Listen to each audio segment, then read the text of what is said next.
Good afternoon, everyone. Thanks for signing up for this workshop. I'm pretty excited about teaching this, so we'll see, and any type of feedback is welcome to improve it. Here it is. So you all got this link to the website, right? So just a quick FYI, you got the prep site here, which has all the packages we'll need, the math notation here. And if you go to the day one, this is what we're gonna focus on. Now, I'm gonna explain this a little bit more in a minute.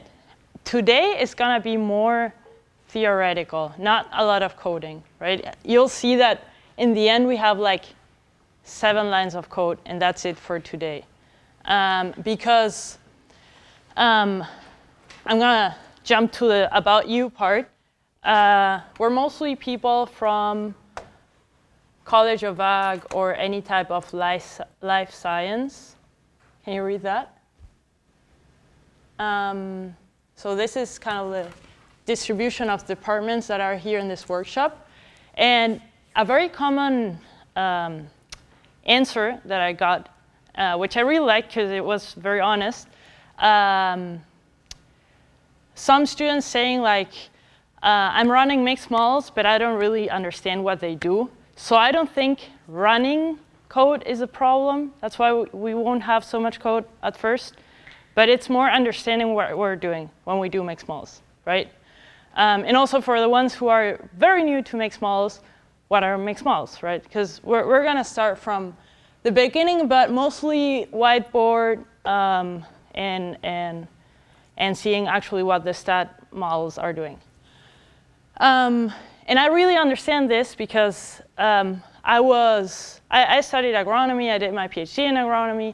So to be honest, and maybe I shouldn't say this, but at first, I don't know, I got here, everyone was using R, so I started using R. Everyone was running mixed models, so I started running mixed models because it was cool, and I felt like I was missing out if I didn't.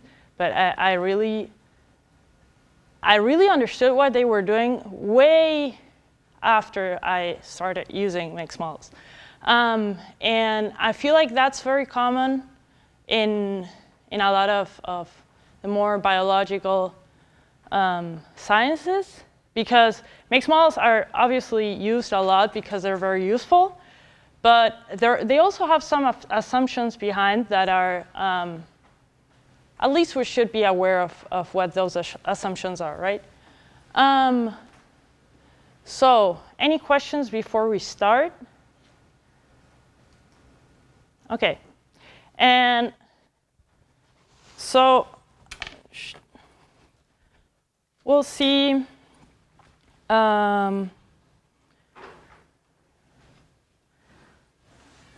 So the workshop in general today is more fundamentals. Then on Friday we're going to study a little bit about more complex structures in the data and given because of more complex design experiments. And on Monday we're going to have a lot of fun analyzing data that are not normally distributed, like proportions or counts or stuff like that. And also discussing what does data transformation imply, right?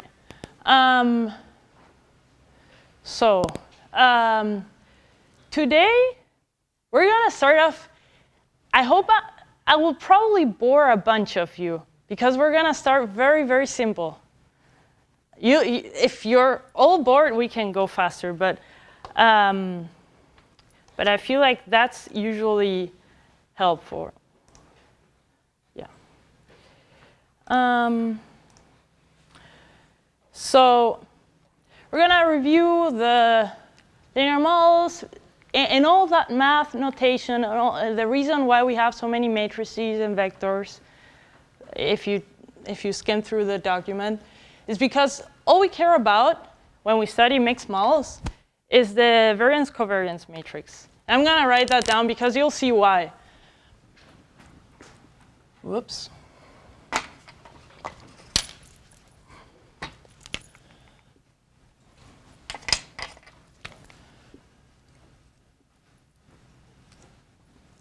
More.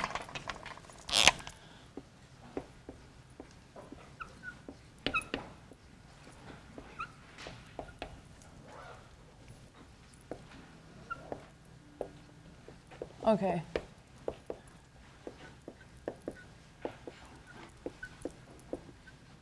It's this matrix, and you'll see why.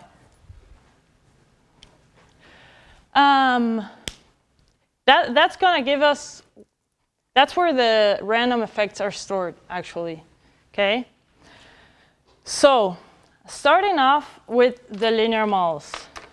And I'm going to stop using that probably for a while. So, we have this scatter plot that shows apple diameter versus day. So it's basically showing the linear phase of how an apple is growing. Okay. So all of you have some stats background, right?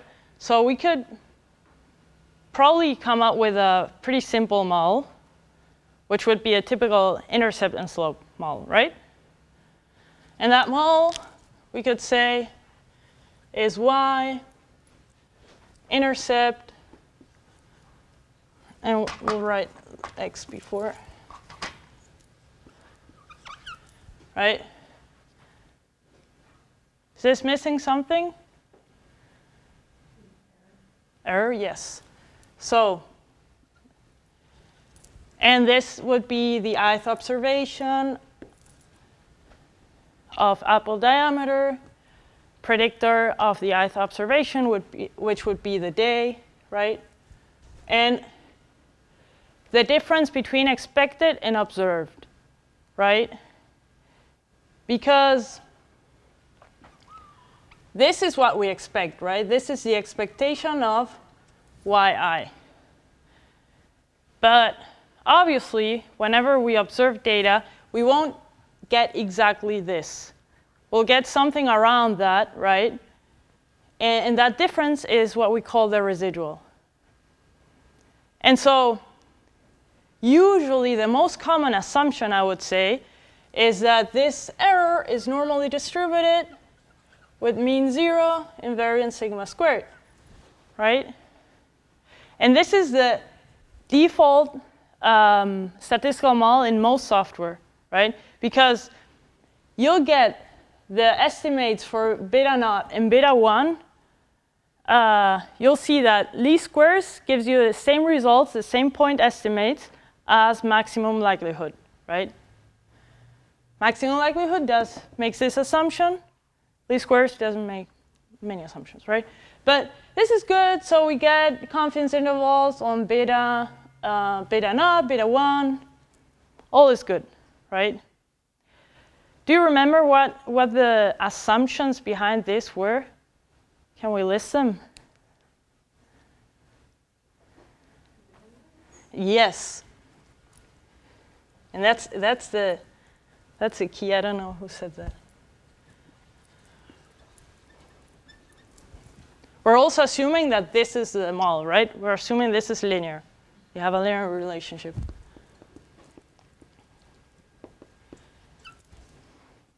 What else? Yes. Constant variance. Yes. OK, so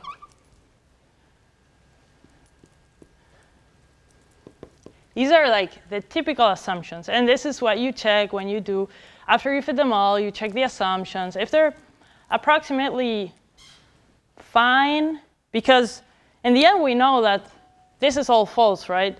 These assumptions don't exist. They're like just an idea we make in our heads. But we just want to check if they're not that bad, right? So linearity we don't care much about today. Constant variance is for another day. Independence is what mixed models deal with, right? Because mixed models in the end tell you what is similar to what.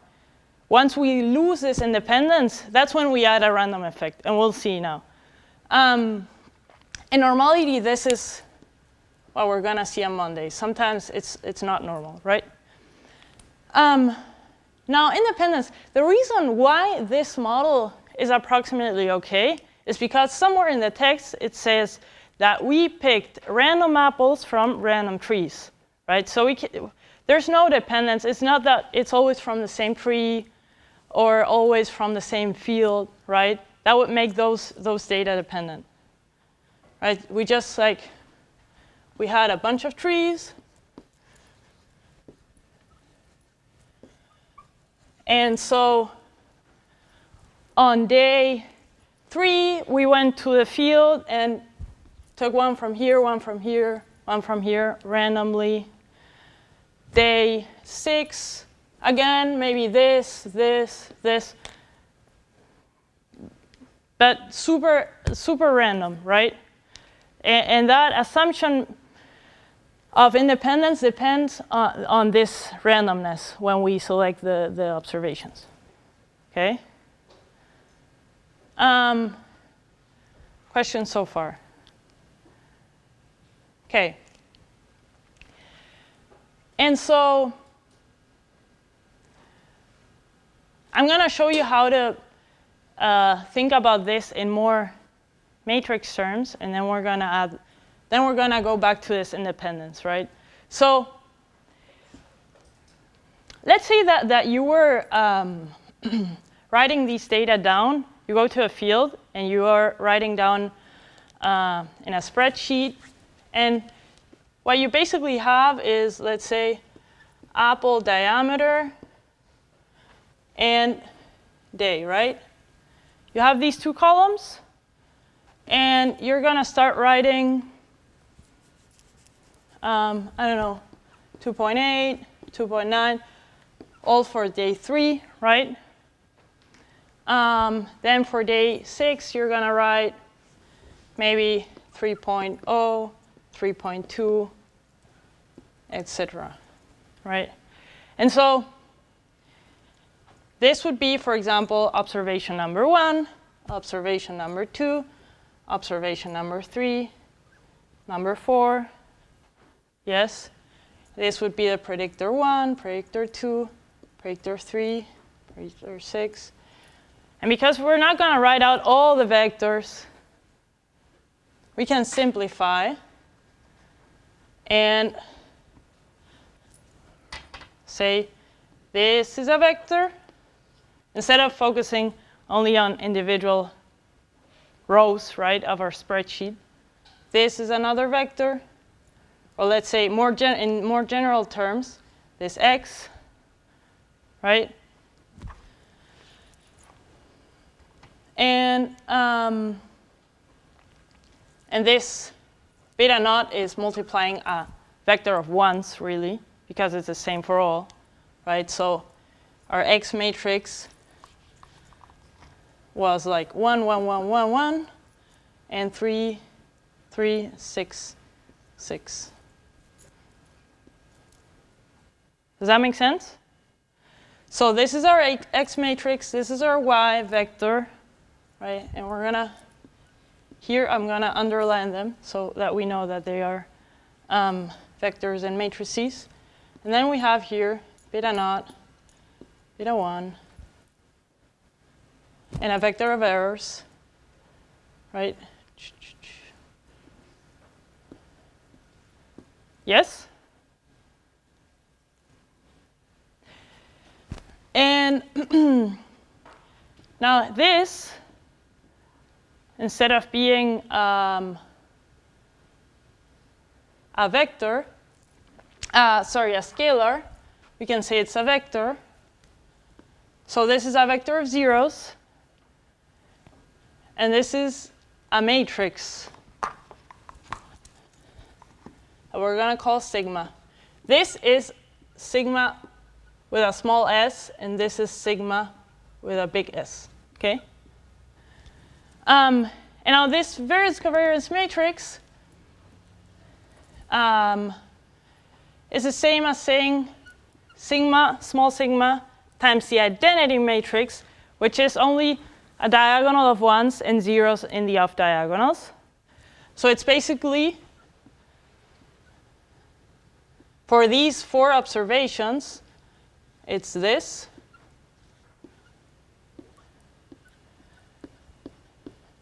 Right? Yes, and this is where we see the independence, because these are zeros. That's where we see this independence assumption, right?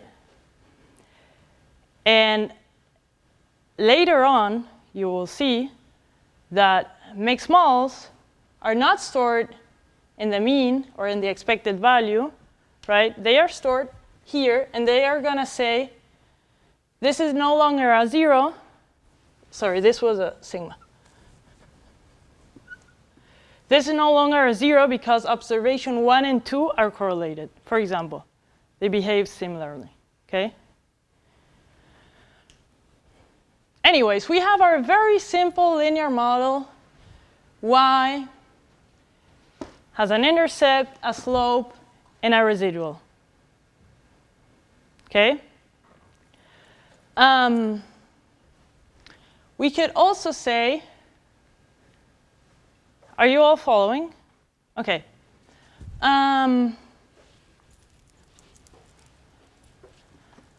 Just FYI, we could also say Y is normally distributed, mean mu, and variance sigma. Okay? This is another way of writing. Because in the end, that this residual has an expected value of 0. So the expected value of mu is this. Because it's the sum of the expected value of this plus the sum of the expected value of this. The expected value of this is 0, so the expected value of Y is this, right? Okay. And so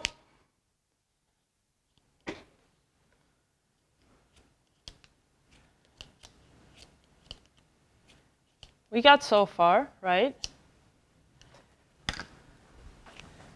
See that this is a more general expression of this. This sigma is the same sigma as this, okay? And so here we're seeing the expected value of Y is mu. We won't worry about the expected value, right? We will mostly focus on the variance covariance matrix. That is where the random effects are stored. And you'll see that, this is the covariance. Because it's row 1, column 1, it's the covariance between Y1 and Y1, which is the same as the variance of Y1, right? Row 1, column 2 is the covariance between Y1 and Y2, and so on, right? This matrix is n by n. All the observations versus all the observations. Okay, and normally we assume that all the off diagonals are 0 because all observations are independent.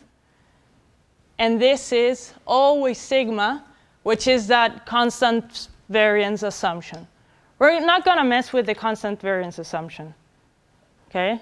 Only this independent or not independent.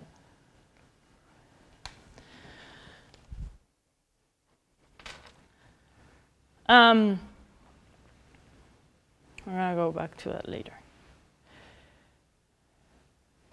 And so I put this part just in case. Do you all remember what variance means? So it's basically how from all the possible observations of a random variable, which doesn't have to be normal, right? But right now, it's easy to focus on the normal distribution, right? It's how spread apart are those observations, all those possible observations. So for example, here. Can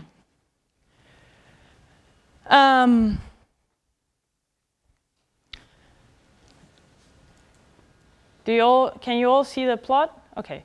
So basically, this is on the y-axis we have the probability, and on the x-axis we have the possible values for x, right? And so the green line is showing a standard normal distribution. So that means mean 0 and variance of 1. Okay. The purple one has the same variance. You see that it's spread out the same, but it's shifted. The location is different, right? And that's because the mean is different. But their variance is the same if you look at how spread they are. And now the red one is more spread. That means it has a higher variance, right? And so whenever we're looking at samples from the second distribution, the normal, the red one, we're less certain about where it's going to fall, right? Because more values have relatively similar probabilities. Okay? And now, the thing is that that's variance, that's all good. But now, what is covariance, right? The covariance is basically, you could think about it as something similar to correlation. So how two random variables are very similarly, right? How their variability is connected in a way. And I'll show you graphically here. This is a scatter plot of two random variables, y1 and y2. And I want you to focus first only on the x-axis, that is y1, okay? And now we have, same as before, we have a normal distribution, right? The mean here is 10, and the variance is again 1, okay? And so if you take all the points and in your mind draw a line like down, right? You will see that most of the points are concentrated here, right? And then there are a few here, and there are a few here. That's because they arise from a normal distribution. Yes? Okay. Now, forget about that and focus on the y-axis. This has a mean of 1 and a variance of a mean of 8, sorry, and a variance of 1, right? And now again, if you draw lines to the left, you'll see that most are focused here, and then there are some higher values, some lower values, right? Both are normal distributions, just the same. And on top of that, the high values of y2 are usually connected to the high values of y1. They usually happen simultaneously, right? That's covariance. High values of one happen simultaneously to high values of the other one. Same for low values, right? And that's actually, these are simulated data, right? So I know that the correlation between the two is 0.6. And so this is, again, it's the same as this, right? The y vector, so this would be whatever observations we see would be the points in the scatter plot. Have these means, so that's our mu. Whatever variance, these don't have to be necessarily the same, but they can. And in the off diagonals, we have the covariance between the two. Okay? How would the scatter plot look like if the covariance was 0? What do you think?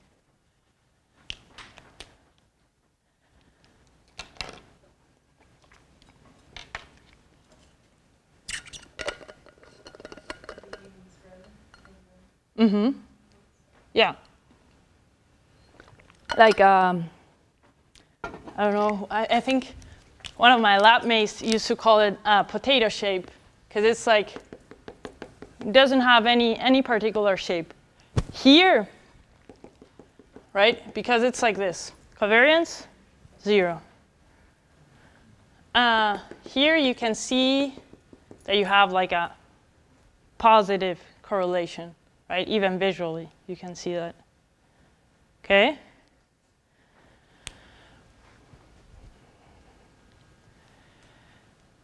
And so these two are not independent. So, and that's what random effects are basically telling us.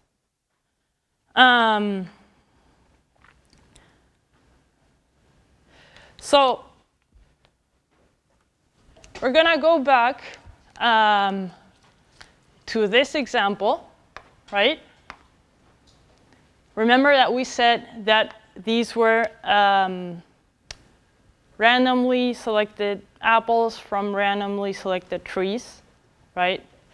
Now let's assume that this was part of a bigger study that was, which it actually was, but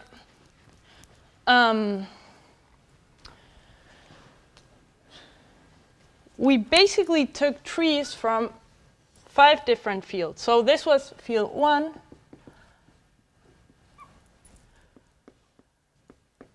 Then we have field 2. Okay, and we had other trees, and we randomly selected from here, right? But we already know that all these data are actually also from different fields. So, do you think that the observations from here are independent?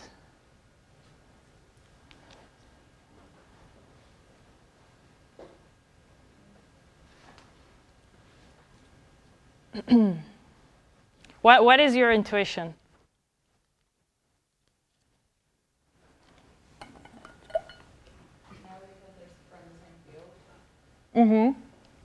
No, right? They would be independent if they were randomly selected from anywhere, right? But right now, we picked this field, and we selected trees from here, this field, selected from here, and 3 more fields. So we could say, let's say, we could add an effect here that would be, let's say,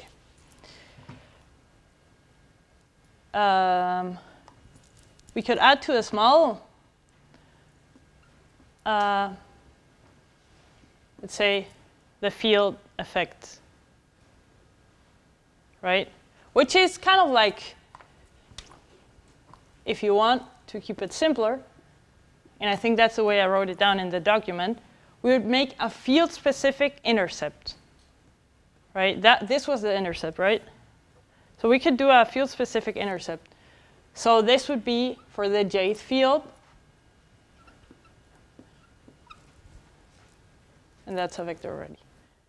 Okay? Now the thing is, how do we define this field-specific intercept? And this is where we can go, and an agronomist could call this a block, right? And that's where we could have that super famous debate of should blocks be fixed or random, which we're going to discuss on Friday. It's actually a very nice discussion to have. But we could compare the two, right? So we could say, okay, let's first go down the fixed effects route, okay? So we could say, when we have categorical predictors, what our software does is it generates indicator functions, right? 1s and 0s. So like, does it belong to this field? Yes or no? Yes, 1, 0, no. Okay? So basically, and we're going to put this here. Basically, so this was, and you got examples in the document also. This was the intercept. So the intercept is 1 for all. Okay? And now, let's say field 1.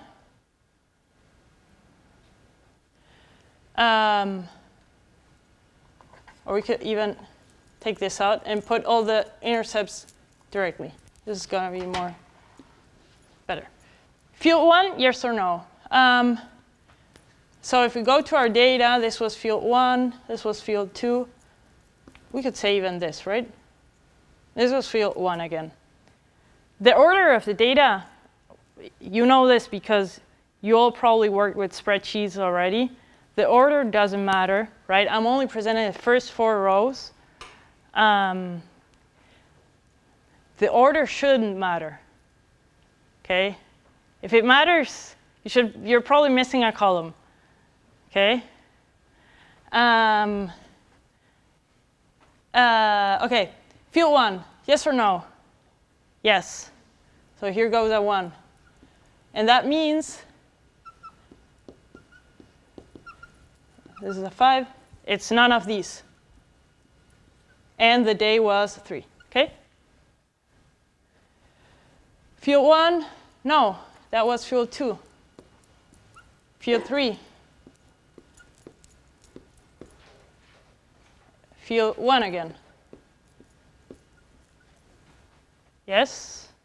And then now this was the X matrix, and the vector that multiplies that is gonna be the first intercept, second,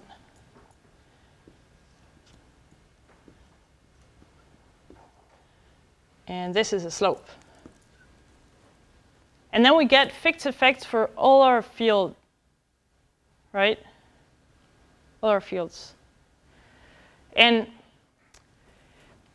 something I didn't say, mixed effects are so widely applied in design experiments that it's easy to have a lot of topics to talk about, right?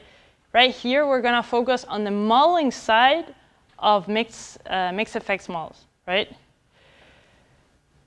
If you have any other questions, you can email me and we can discuss it afterwards. I just don't want to start talking about 1,000 topics at the same time, okay? But if you remember, each one of these is taking a degree of freedom, right? So basically, I used to have only 2 parameters, but now that I added that field-specific intercept, I am taking 4 more degrees of freedom, right? Because I'm estimating 4 parameters more. Yes? No? Yes. Okay. Okay, that's it for the fixed effects model. And then we can get the means, least squares means. And this is the same as doing least squares, right? Because we're still assuming IID residuals, right? IID, which means that this is 0 in the off diagonals. And we're only estimating one variance, which is the variance of the residual. We are accounting for the fact that the apples are actually from different fields, right? We are accounting for that. So this is a perfectly reasonable model, okay? And yeah, this will all go to a discussion on Friday about blocks, fixed or random. What is the other way of specifying this intercept, field-specific intercept? We're in a mixed models course, right? Random effects, yeah. Yeah, so the other way,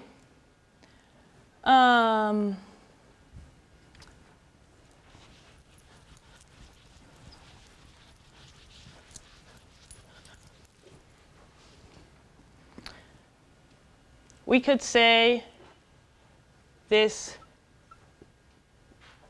beta naught j could basically be an intercept for all, right? And the random effect for the jth field. So something you will also see very commonly is this, right?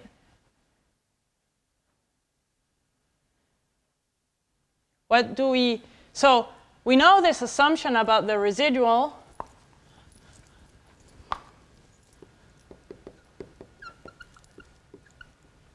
Right?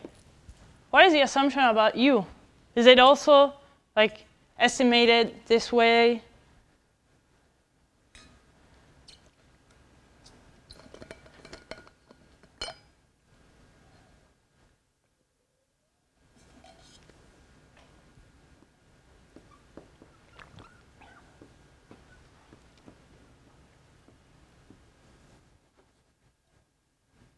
Right? So basically then, I guess I can raise these fields. What this looks like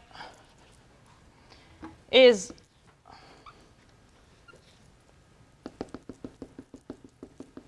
we have our scatter plot, right? This is our line of best fit.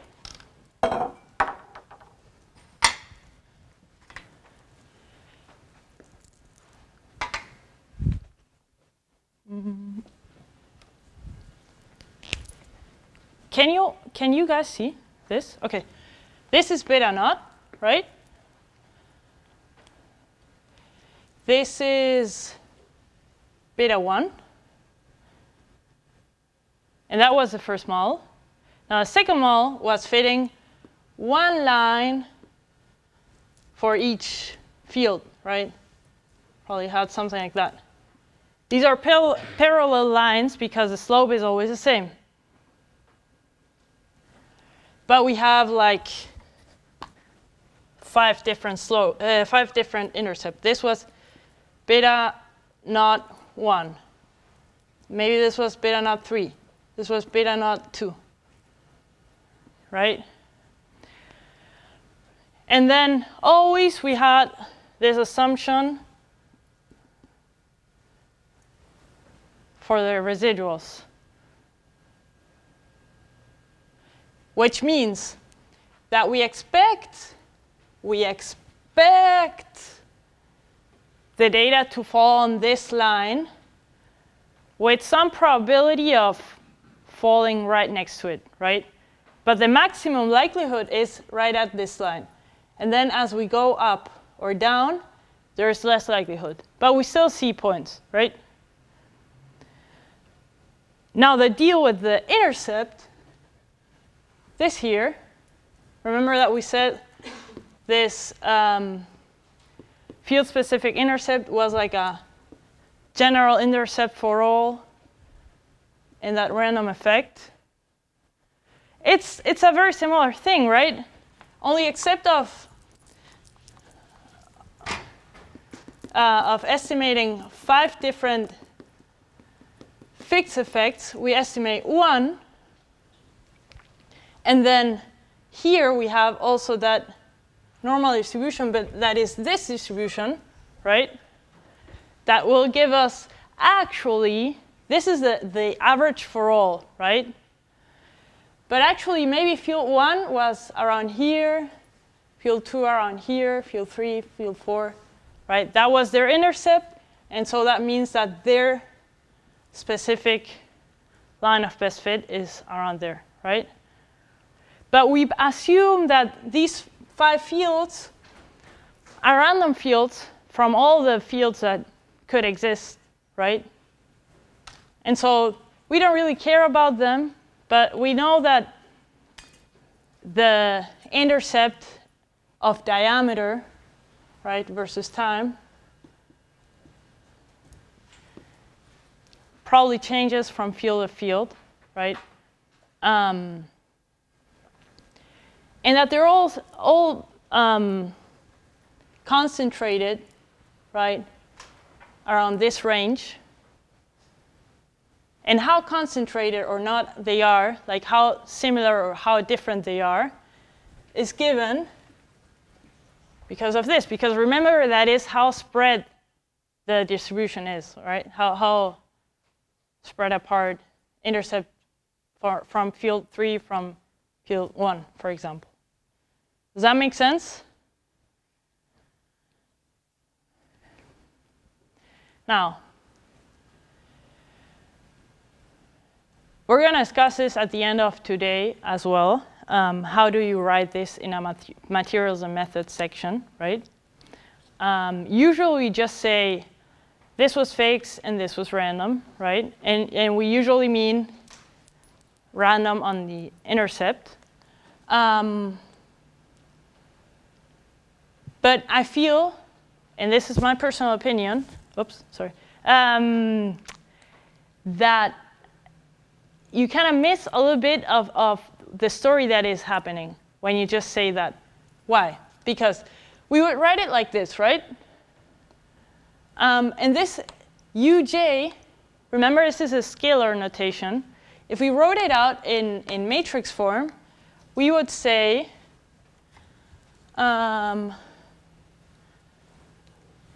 this, which was part of the design, right? This used to be in the fixed matrix, the design matrix that multiplies the fixed effects, these, right? But now, this will be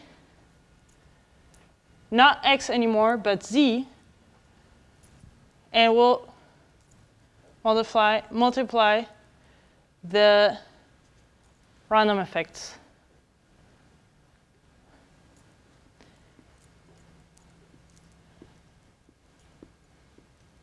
Okay? And plus, now we have x, 1, 1, 1, 1. And again, the overall intercept and slope. Yes?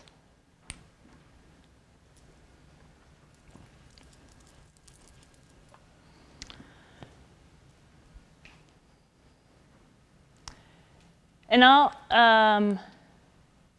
depending on how much math you want to do, this now is basically, this is the vector, right? Now we can say that, actually, no, yeah.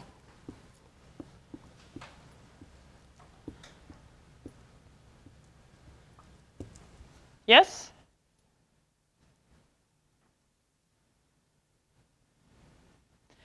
And when we use this notation,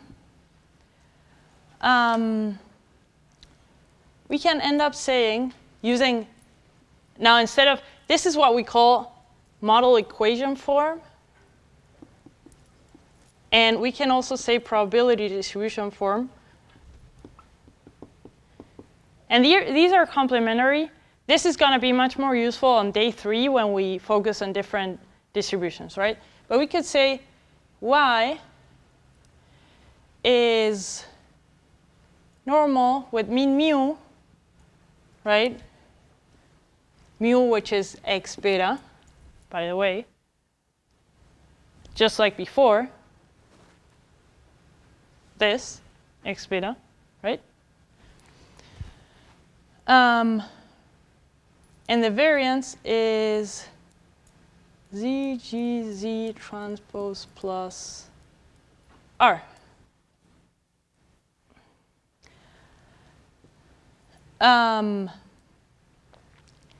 Z is a design structure, right? G, we usually assume that is just like we had the variance of the fields times the identity matrix. So it's just a unless we want to go deeper into correlation structures, which is not today, okay? And R is just our residual variance, right? So again, the variance of the residuals times a matrix of 1s and 0s in the off diagonals. I know this maybe doesn't make so much sense like this, but in the end, if you do this matrix operation, and we might actually have time today, so we can do it, what you get is this variance is also called the V matrix, right? V is this. So this is from the random effects, and this is from the residual, right?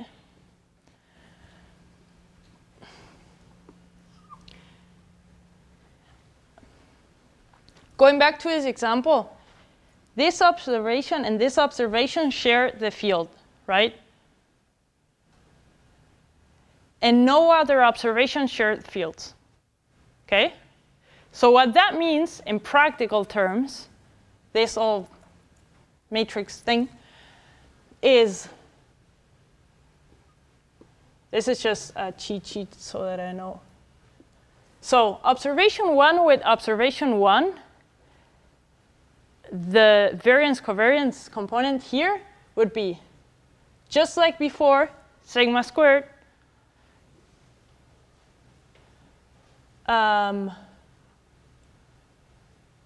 plus the one, the variance from the fields, right? And it's the covariance with the other observations is 0, except observation 4, the covariance is this variance of the fields.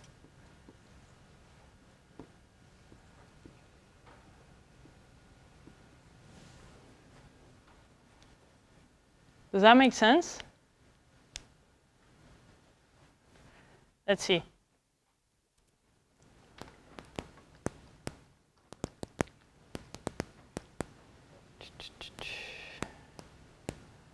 In this case,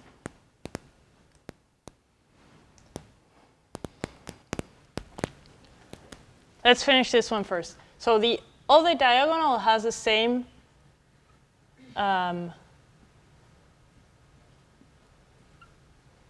variance covariance.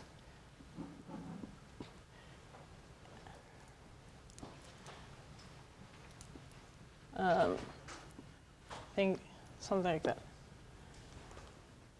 The only one that has something that is not a 0 in the variance covariance matrix are the observations that have that come from the same field, right?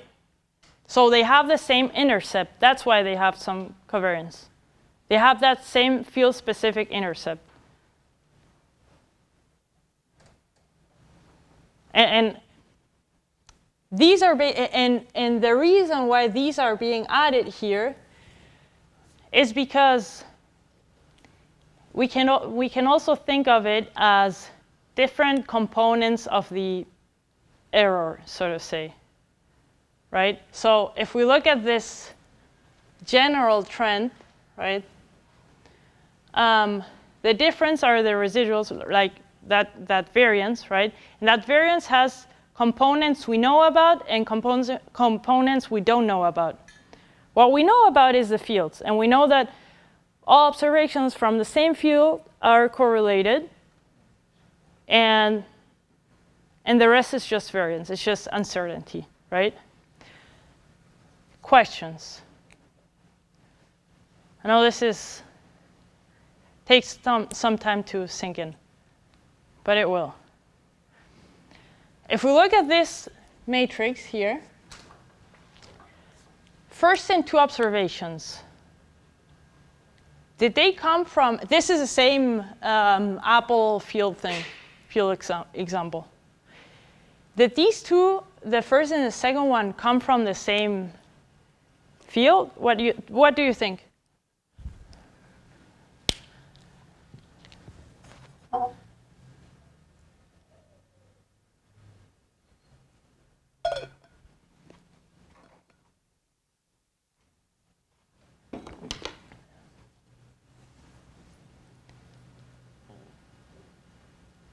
I see some nods and some confused faces. So yes, they are correlated because they come from the same field.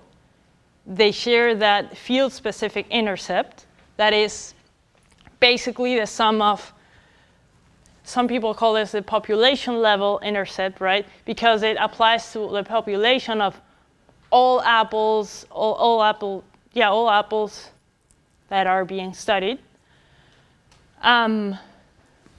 Population level intercept plus random effect of that field. And that's why they are correlated. And that's the only place you will see that, not in the mean, the expected value, because the expected value of the random effect is 0, it won't affect the expected value of the observation. It will only affect the covariance matrix, okay?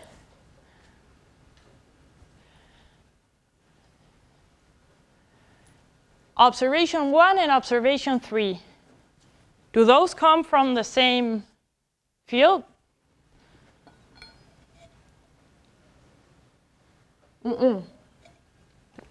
No, right? There's a 0, meaning that same assumption of independence applies to apples from different fields, right?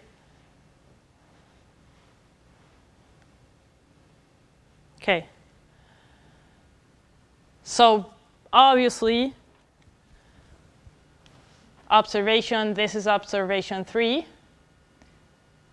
and observation 4 also come from the same field, right? We don't know which one is from which field, but we know that these two are from the same field, and it's another field than these because they are not correlated, right?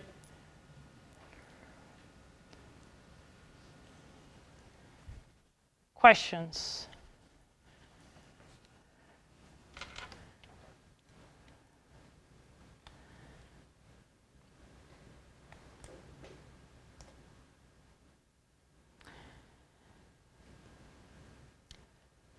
This was a more applied example so that it comes easily. And the next part is talking more about random effects, fixed effects.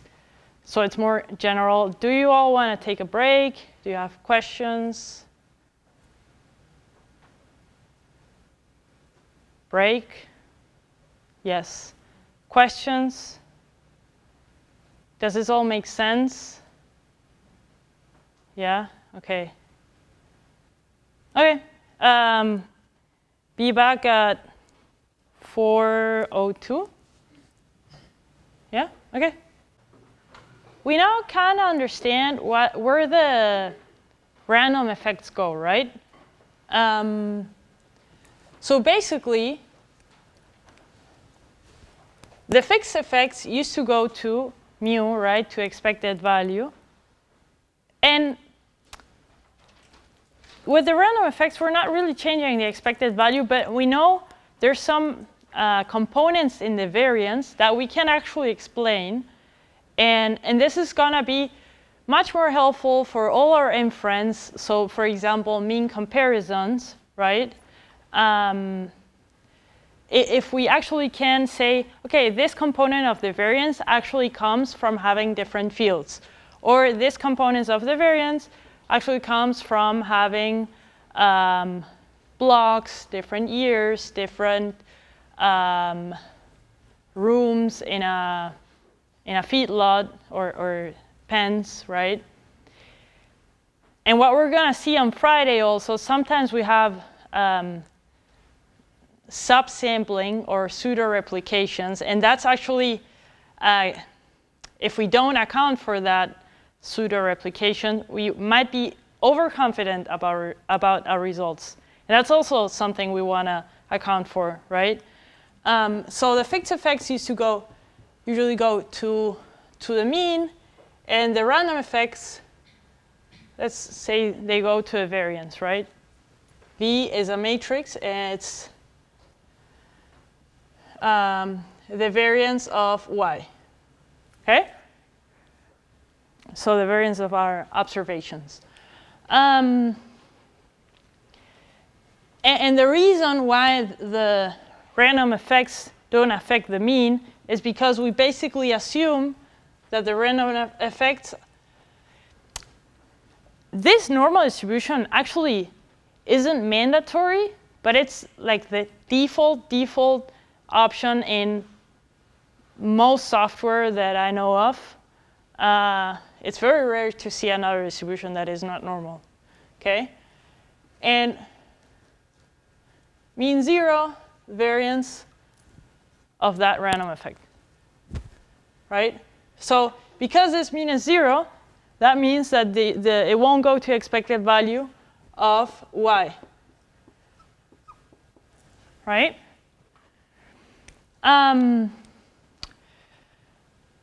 Oh, and something I forgot, sorry, this I wanted to show you. Remember when we were doing an all-fixed model of the field, Apple field example, that we had the intercept, the field-specific intercept for field 1, for field 2, 3, 4, 5, and then also a slope, right? This was for the all-fixed model. And then when we had the mixed model, we had a population level intercept, so like this one, sort of like the baseline intercept for all, and then random fields will have an intercept that's a little bit higher or a little bit lower, but there's no particular interest in that, and they were only random fields we didn't really care about, right? So we had that population level intercept, the slope, and obviously here we're estimating the variance, and here we're also estimating the variance and the variance of the fields. But see that here we are estimating 4 extra parameters, right? And here we were only estimating 1 extra parameter, right? And these are only 4 extra parameters. But if we had a bunch of fields, it would probably eat up a lot of our degrees of freedom, right? For something we don't really care about, we could reasonably assume arise from a normal distribution, right? So there's an advantage in that. Now, it's pretty easy to say, like, this was just 1 degree of freedom. Some other, because it was only a random intercept and nothing else, some other applications in mixed models, for example, when you have unbalanced data, estimating the degrees of freedom gets really tricky. And you can't really say, I have so many degrees of freedom. There are approximations that kind of tell you how many you have. But there's a lot of debate even around that. It's nothing, there are good practices, but some people even don't like those approximations and bootstrap the degrees of freedom, which is probably new to all of us who have been working mostly with all fixed effects models, where it's very easy to get the number of the degrees of freedom, right? Yeah. Can you say that again? So if a field is included in the model as a fixed effect, it uses 4 degrees of freedom, 5 fields minus 1 is the 4 for that. Yeah. If it's included as a random intercept, can you say how many degrees of freedom then does it take? It takes 1, the 1 for a variance. In this case, and in the applied example later on, we'll see that it's one of the outputs in R. You'll see how many degrees of freedom change there. In this case, it's only 1. But yeah, this really depends on how the random effects are structured and the structure in the data. That's Z matrix. But this is also to say you might you might see that you're fitting a mixed model in R, for example, and it doesn't tell you how many degrees of freedom you have. Because depending on the software, on the model, the distribution, and the structure in your data, sometimes it's really not that easy. Right now, it actually is, but not always. And yeah, and this last point here is important, and it's that in design experiments, we usually assume that the random effects are independent between each other and independent to a residual, right? Which probably people who do observational studies have to make other assumptions, right?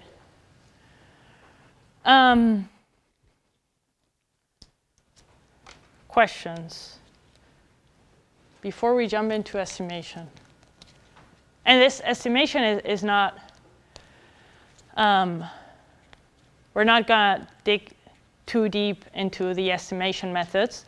Just say that the fixed effects are usually estimated, for example, with generalized least squares, right? The random effects, and this is something you'll probably see, REML, right? You probably have seen or see. That is restricted maximum likelihood or residual maximum likelihood. And we usually use REML because maximum likelihood, which is what we were using before, very often underestimates the variance components, right? And so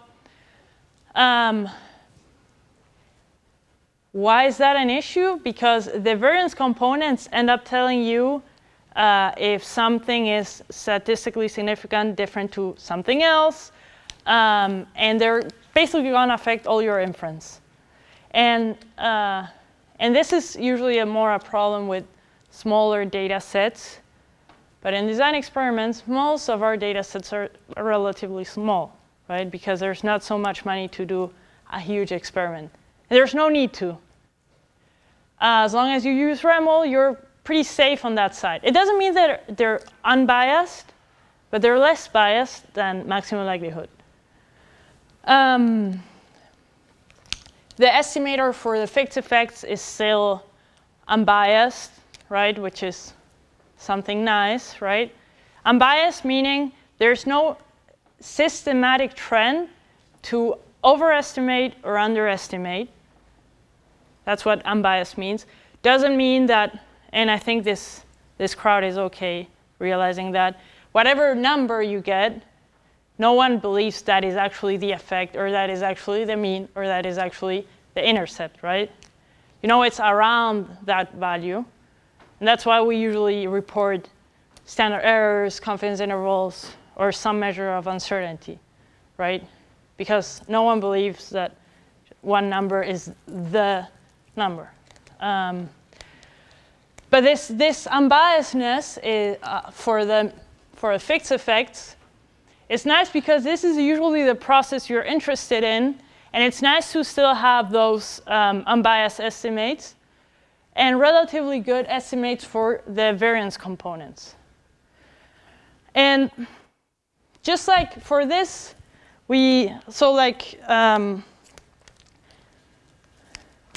least squares, right? We said that beta was this formula, right? X transpose X. You probably studied this, or no, and that's fine. Now, for the generalized least squares, or the REML estimate of this, we only include the variance in here, right? The rest is the same. So it will only scale our estimator wider or narrower, and that depends on the structure of the data. But the point is that the estimator is still unbiased, and that's good, right? And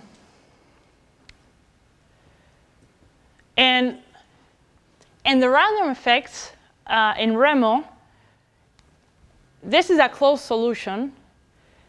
These sometimes don't have closed solutions. And it's an iterative process, and I put it up there, and there's no need to know exactly how it works. But see, you start with initial values, you repeat, and you repeat this process to estimate the variance components until you reach a convergence and they're stable, right? And I'm saying this because I don't know how many here run mixed models, but you probably got this message that said convergence issue, right, problems, and you're like struggling to say, can I ignore this or no? And probably no, right? But it's also common to ignore it. Don't ignore it. And so this also just to say that, see if I can do this. No. If you go in this website, you have a resources page, and this has some recommendations of books, of papers, and even though in this workshop we're going to use mostly GLMM TMB, GLIM TMB, this also is very useful to troubleshoot convergence error using LME4 and GLIM TMB are cousins, right? GLIM TMB also allows you to do generalized and more complex covariance structures. But yeah, I just wanted to point that out because if you fit enough mixed models, you're going to run into these issues for sure, right? So it's good to know where to look. And a lot of times it has to do with the structure of the data and it even sounds silly, but you could even divide a very large number by 100 and work in smaller numbers, and that usually fixes a problem. And that's all in that troubleshoot page. Here. But yeah, so that's an iterative process, right? But in the end, all we care about is modeling the data generation process the best way we can, fitting our model to the data, and make inference out of that, right? Now the thing is that actually how we model the data will also affect our inference. And there's a lot of debate about what should be modeled as fixed, what should be modeled as random. I remember when I was a grad student and I was just starting to learn about mixed models, and I Googled what should be fixed and what should be random. And I couldn't find that page anymore. I wanted to show it, but I don't know where it's at. Very often we get this advice of, if you care about it, put it as fixed, and if you don't, put it as random. See some nods. What do you guys think? This is supposed to be a group discussion. I'm interested to hear what you think.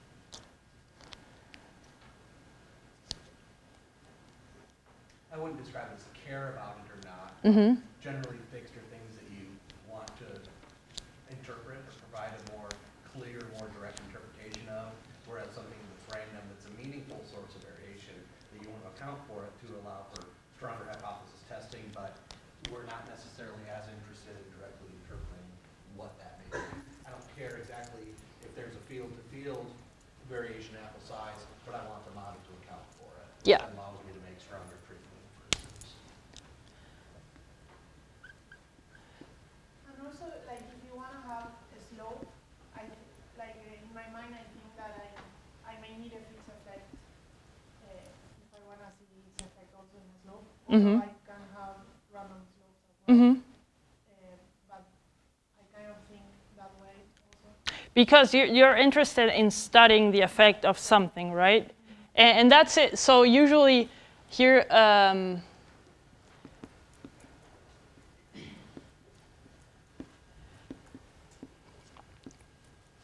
so I like these definitions much better because interested in studying the effect. Again, here we're mostly people who do design experiments, right? So if you're interested in studying the effect of something, you probably design an experiment and thought the treatments really through, right? And selected, I'm going to apply this treatment, and this treatment. And it's very intentional, right? So these are not random at all. You really thought them through, right? And that's what makes them fixed. And here, it's something we want to account for the variation of a block or whatever field we have, right? But we didn't spend much time thinking about what field I'm going to use or what block I'm going to use, right? We know that they account for some variation, and those were there, and that's it, right? Yeah? I think also associated with the interest of studying that effect is that you can control it, or you have some sort of ability to control that rather than other effects that Yeah. beyond your point. Yeah, definitely. You can control it, and you want to control it also, right? And you do everything possible to control it. And that's why it's a control experiment. And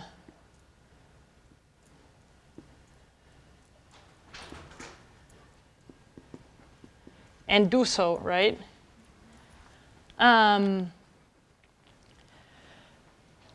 And so, there's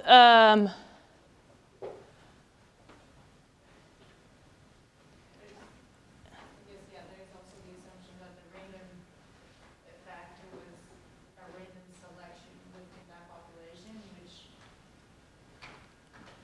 especially on observational studies, you select two farms by convenience. Could you truly say that those were randomly selected and representative of a broader population? yeah. Is that a question or That's something you should consider. Yeah. When Yeah, definitely.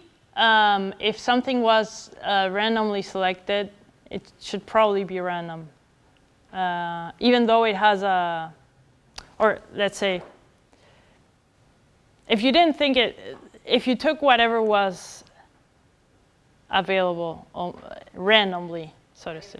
As I mentioned, more like the opposite, where like sometimes we include like, I selected two farms, I'm not interested at the farm level. Oh, I or see. the effect of farms, Yeah. But I'm gonna use farm as random, but in reality, I pick those two farms by convenience to go in Yeah. the direction with a random or not. Yeah, I guess, that I would think that through. If you could argue for the fact that they could be randomly selected, I think it's okay. If they are big farms or farms that are more technological or very different among themselves, I would think it twice. It's, for example, in agronomy, it's very common to put environments, and some people will actually select a very, let's say, 4 environments. One in northeast Kansas, one in southwest, one in central Kansas. And some people would say it's a little bit of everything, so it's random. But they were actually very carefully selected, right, to capture a little bit of everything. So in my mind, that is more fixed than random. But yeah, it's an ongoing discussion how you define fixed and random effects. It's actually, I think I put it there. one second. There's a paper, this Gelman's paper on page 20 lists a bunch of definitions of fixed and random effects that are actually sometimes contradictory, right? But that's just how many definitions for random effects they are. In the end, these assumptions of that normal distribution and the fact that the fixed effect is affecting the mean, those should make sense when you are modeling. Yeah. At the end of the day, in a practical application sense, what are the pros and cons of, if there is a question, well, could go, excuse me, one or the other, what's the downside of doing one versus the other? Do we inflate type 1 error doing it one way versus lose some power the other way, or is it accounting for that variation in different ways? But if you're wanting to test treatment effect, that's still similar both ways. Are there high-level pros and cons of making a decision for one or the other? Good questions. Good question. I'm going to repeat it just for recording. If there are high-level advantages or disadvantages of using one type of effect over the other, I don't know if I would say a high-level effect, but normally we use random effects to model the design structure, and it would be very hard to do that using fixed effects without eating a lot of degrees of freedom. So that's my quick answer, but I'll think about it and yeah, maybe we can discuss it on Friday. But yeah, that's actually a good question. And normally what we do is, you know how we have design structure and treatment structure whenever we have an experiment, right? The design structure tells us, for example, the blocks, the whole plots, split plots, if we have a split plot design. And that tells us what was managed together, right? So that means what is similar to what. And that means what is correlated to what, right? So whatever design structure we have usually goes in the random effects. And then the treatments is something we really thought through, and we really decided to have this, and this treatment, and that usually goes to a fixed effects, right?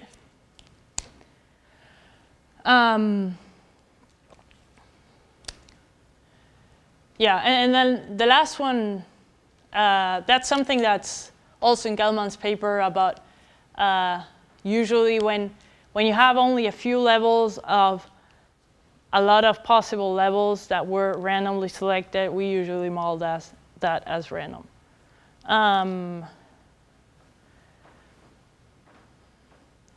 Any questions?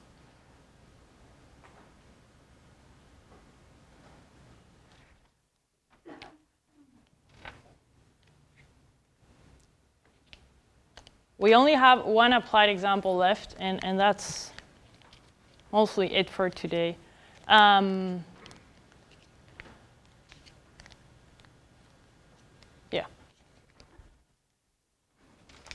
So in our applied example, we have an experiment that compares genotypes in a randomized complete block designs with 3 repetitions. And all we measure is yield. Okay? And this is a map of the experiment. The different colors show the different genotypes, so the different treatments. They were randomly allocated. The reason they seem like one next to each other is because how they are named in the document. But they were randomly allocated within each block, classic randomized complete block design. And so here we can say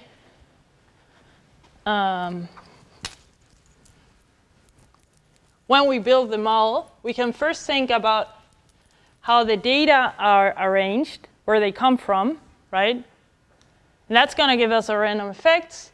And then we can say, OK, what are we studying? And then we can add the fixed effects. So in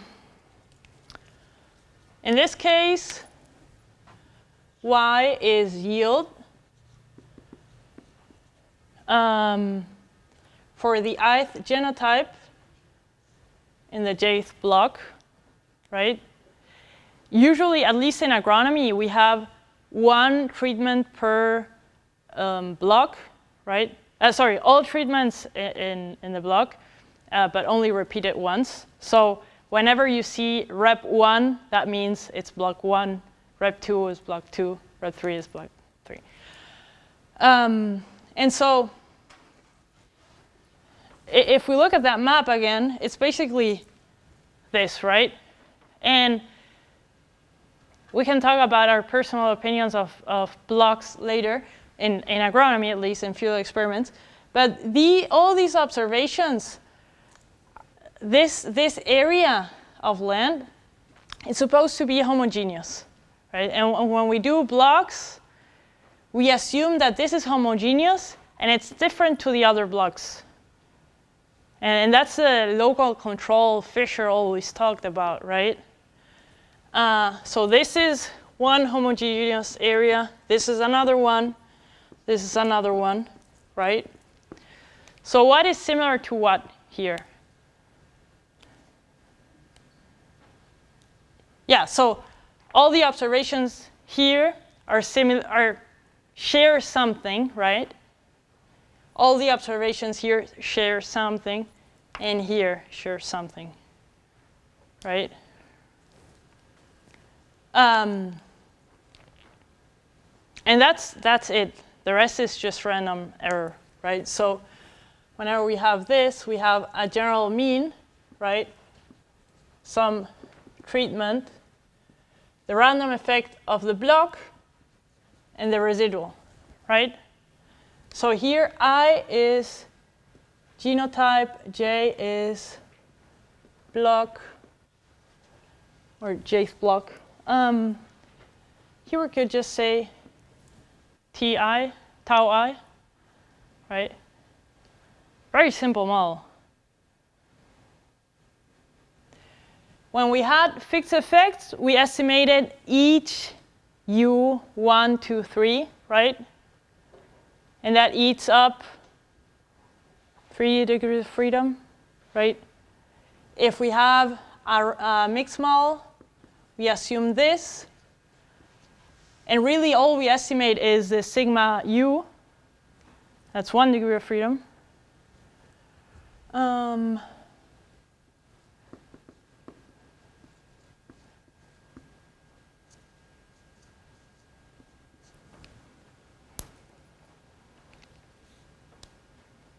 Questions? And I'm going to show you how you program this in R.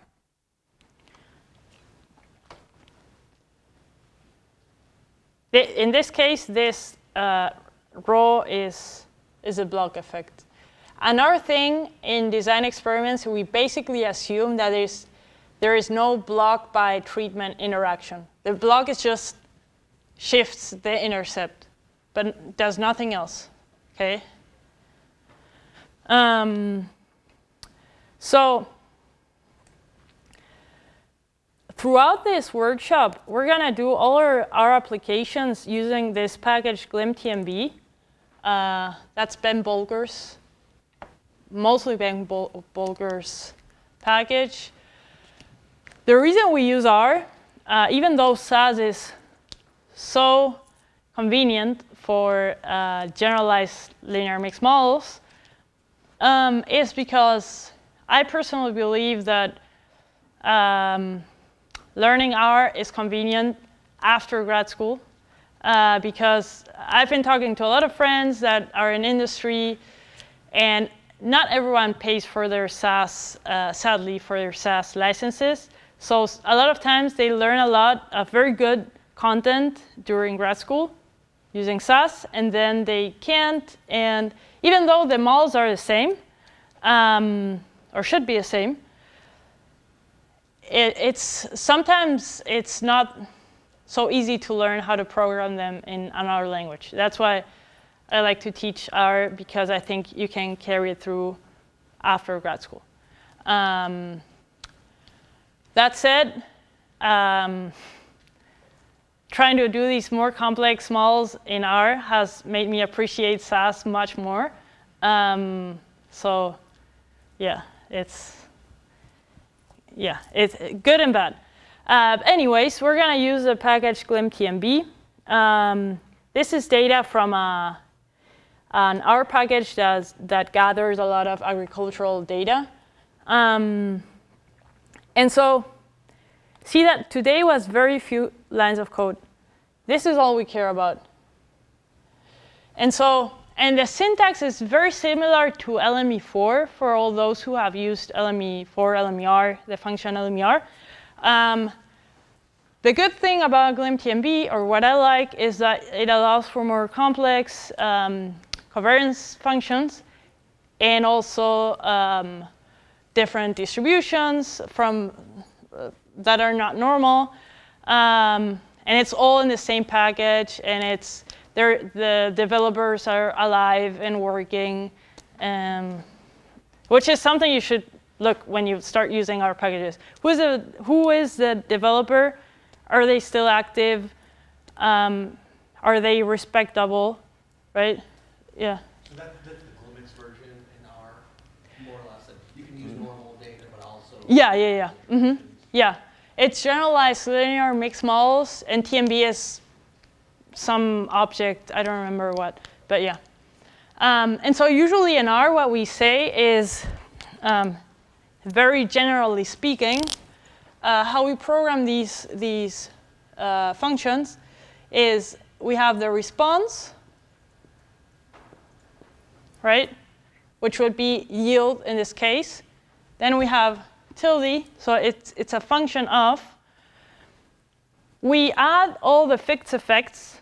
So this is the intercept, which you may write it or not, but it's there unless you say 0 or -1 that you don't want it. If you don't write anything, you're going to get an intercept for free, or not, but you're going to get it. Then fixed effect of genotype. So if we had, this would be yi, right? That's the same statistical model. So this was the general intercept. The treatment of the ith genotype. And now you see that the only difference between model 1 and 2 are that model 1 has rep like that, and model 2 has 1 bar rep, right? And this is a fixed effect, and this is a random effect on the intercept. That's why the y is there. The 1. So we could say rep, this would be this, right? Rho j, and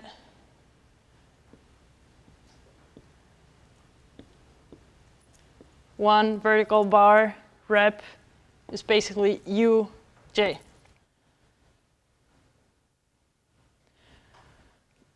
And there are 3 blocks.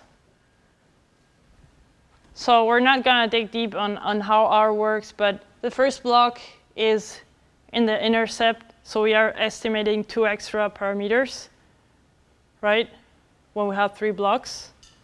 Because it's the difference between block 2 and block 1 and the difference between block 3 and block 1.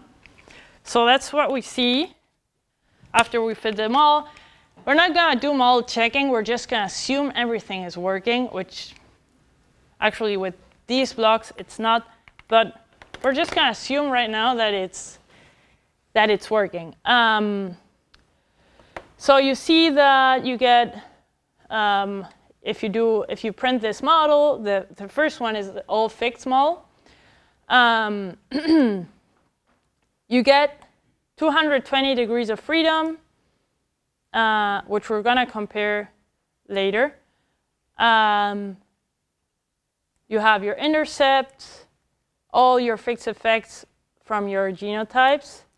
That from how R works are the differences between those genotypes and the genotype that is in the intercept. Okay, we can discuss this later. I didn't want this to be an R course, right? So there's some things that are just like very specific to R. We can discuss them. The main point is that we have all these fixed effects, right? And then you'll see we have here rep 3 and here rep 2, right? Those are fixed effects. And we're actually estimating how that intercept changes up or down in the different blocks for all genotypes the same, right? Now, model 2 has 1 degree of freedom more, right? Because instead of estimating rep 2 and rep 3, it's only estimating this variance here, right? Here, this is, and LME4 has a relatively similar way of showing your results. You end up seeing the variance components, so the standard deviation for the residual. So standard deviation would be this, not squared, right? And rep would be this, not squared, because of standard deviation. And here you still see that, right? You have that, those 3 reps.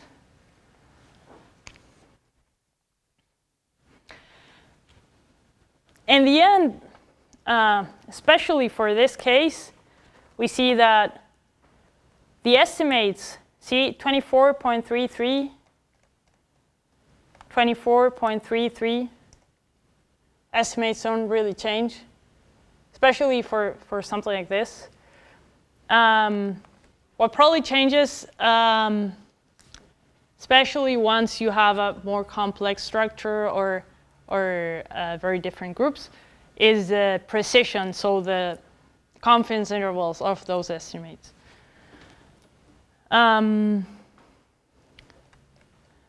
What else? Any questions about this R part? And just so you know, this is the most common way of expressing random effects in R. Usually, the side on the left is for fixed effects, and on the right, it's for random effects.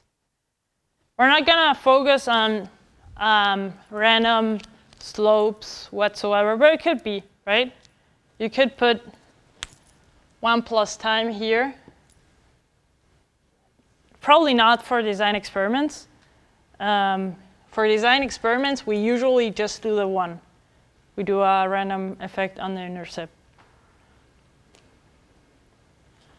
But this would be the place for fixed effects, and this would be a place for random effects.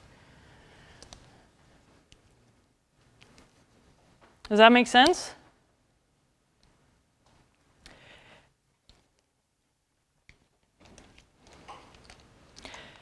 Something we could get, that's something you access from the model, and we're gonna do that on Friday. But we could get what was, even though we are estimating the variance for the blocks in this case, we could get what was U1, U2, right? That's something you can access from the model. But it's only one realization, so like one sample from that distribution For that time, you made your experiment. Next time, you're going to have other blocks that are going to have other effects. Although you expect the genotypes to have similar means, or whatever treatment you expect to be relatively constant throughout everything, right? Your random effects, you don't expect to be constant. They're just realizations from a random distribution. Does that make sense? Okay, and just to wrap up, and this is something we've been talking about.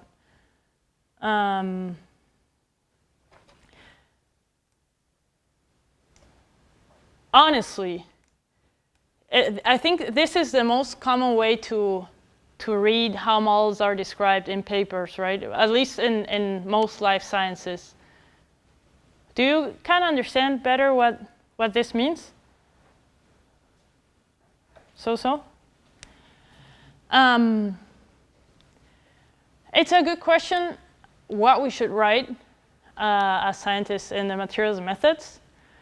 I think it depends, and I think it depends a lot on what the other people in the field are used to reading, right? As long as you can really define them all for someone else to read and could write out like this or in another way, I think that's fine. Just be mindful that sometimes when you write a statement like this, it's easy to forget about stuff, right? As long as it's reproducible. I don't know if anyone has any comments to say here.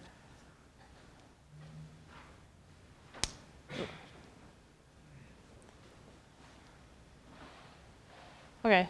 Yeah. Some of the components that, like maximum light, if it's using REML, or some of those degree of freedom adjustments and some of that type of stuff, that if everything's default, do you need to describe all of that? If you say you use R, the package, it's assumed you're using default settings. Do you need to go through all the depth, or is there enough information within that to then someone make it reproducible by assuming it's default? I understand where you come from. So even though a lot of things are default, I think it could change from here to 10 years, for example, what the default is. Or someone else could read it and understand something else, because you're basically assuming that the other person's gonna know and read what the default is. On the other hand, I don't like writing materials and methods that are so long and talk about very technical details. That's why I personally like to publish the code on GitHub and put the link on it, on the paper, something like that. It's simple, you're still reporting everything, because I think that's important. Like REML and maximum likelihood could give you very different results in the end. But probably, I think publishing the code is probably the easiest way to report that. Otherwise, just too long to read sometimes.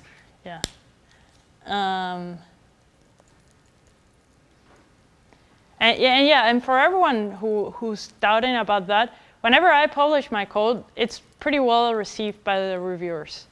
It's something they say, thank you for publishing your code. Now we understand what you did. So I think it's a good practice. And just to finish, we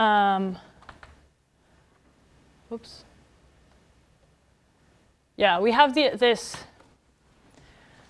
table, which is what we were creating here, right? But just to wrap up everything, right? Today we learned that mixed effect models basically just change the variance covariance matrix, right? Instead of having that matrix with sigma in the diagonal, right, was sigma all the way across, right? And these were zeros. This is all 0, right? That is because of that independence assumption. When we break that independence, because we're sampling from the same block, or we're sampling the same animal, for example, through time, we're going to see that on Friday, or we're sampling in the same area, not like blocks, but like split plots, which is that repeated. We're breaking that assumption of independence, right? And that's where this stops being 0, and we have some, we indicate whenever we have the same block or the same individual, right, that are correlated. But it all goes to a variance-covariance matrix, okay?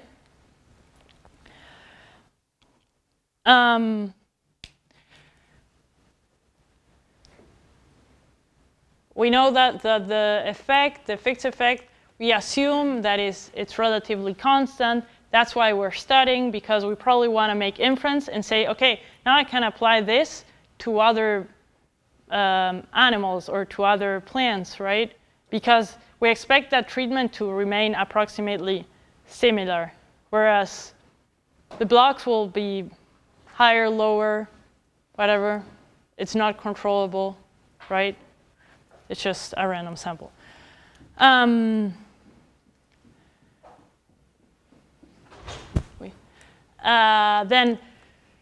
fixed effects, we usually model carefully selected treatments. That's what we were studying before, right? And that's why it goes to a mean. The random effects usually represent the structure and the data, what is similar to what is from the same block, from the same individual, and so on. And this assumption here, right, the estimator of beta is basically an unbiased estimator of beta, and it's something we expect or we assume that there is one true value out there that if I make enough samples and observe enough individuals whatsoever, I will finally know what that true value is, or around what values that true value is, right? Random effects, we just know it's like arises from a normal distribution. Some are higher, some are lower. We center it at 0 because we don't want to affect that expected value of the observation. It's also, you can think of it as an error that is generated by a known factor, right? The structure is very similar to the error. It's normally distributed, means 0, just another variance. And last, this is maximum likelihood, or least squares. And this is, remember, the iterative process, right, that estimates the variance components. So that would be a very broad overview of the difference between fixed and random effects. Any questions?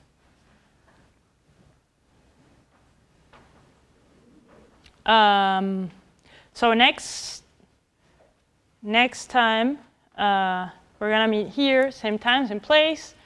And it's going to be a little bit review and then much more applied to mostly 3 types of design experiments: randomized complete block, split plot, might be even a strip plot, and repeated measures. And that's increased level of complexity of that variance covariance matrix. But it's always, and we'll learn a way of thinking of how the data are structured. So what is similar to what? I personally still draw the experiments so that I understand what is similar to what. Because in my mind, that works better. Everyone has their own methods, but I like doing little drawings of how the experiment was was generated. And yeah, oh, and some troubleshooting, I'll show you how to, like, non-convergence and how you can fix that sometimes. And it changes from problem to problem, obviously, but yeah. In the meantime, email me if you have any questions. Any questions right now?